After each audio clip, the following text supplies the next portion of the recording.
Some associations have visited the state head of service to solicit his support in tackling challenges facing them. Eunice Emeasia reports.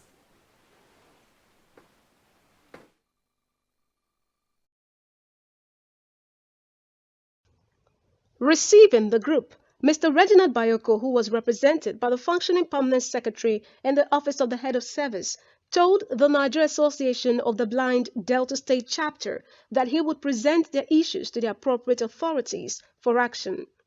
The assistant coordinator of the association, Mr. Wilfred Agarite, had earlier solicited the support of the Office of the Head of Service in their activities and its assistance in ensuring policy of inclusion in every facet of government activities for the visually impaired.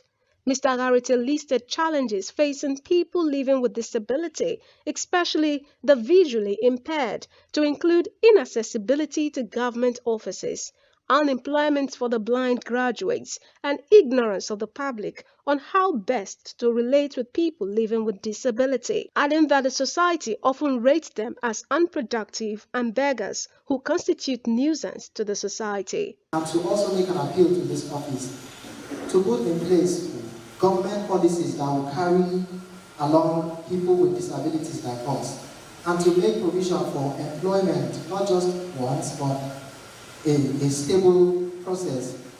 What we are asking for is simply put, inclusion.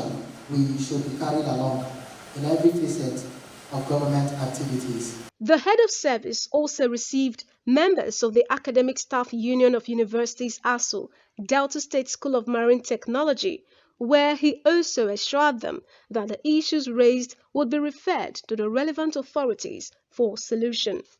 The association, led by its chairman, Comrade Roland Agabe, had appealed for the state head of service intervention in ensuring that the salaries of teaching and non-teaching staff is equated by implementing the 2019 revised scheme of the National Salary, Income and Wages Commission, Abuja. Comrade Agabe also requested the help of the head of service in securing the outstanding 10% riverine allowance of staff of the school, saying that only 15% out of the 25% riverine allowance had been implemented, as well as the restoration of their responsibility allowance cut off in August last year.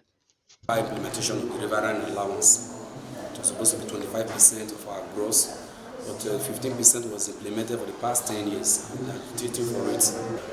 The salary disparity between the teaching staffs and the non-teaching staff. Globally, we all knew that the salaries of teaching staffs are higher than that of the non-teaching staff, the lecturers and non-lecturers. But today in Delta State, the reverse is the case. When there is a vacant position, the head of the scheme of service narrow it down to a position where either a senior lecturer or a lecturer one officer can occupy the position.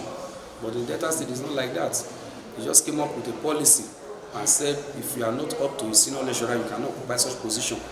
And of course, if we go by that, then we don't have people to do the work. The state head of service also assured members of the State Parliamentary Staff Association of Nigeria local government chapter of relaying their request to the appropriate authorities. As what I just said, we need to if this is articulated and put in writing, we pass it on. And what government can do, we do it. The association, led by its chairman, Mr. Chuks Ndubuisi, had appealed for assistance in reinstating the wardrobe allowance of parliamentary staff in local governments, which was stopped some time ago, to enable the staff enjoy what their counterparts in the state chapter enjoyed.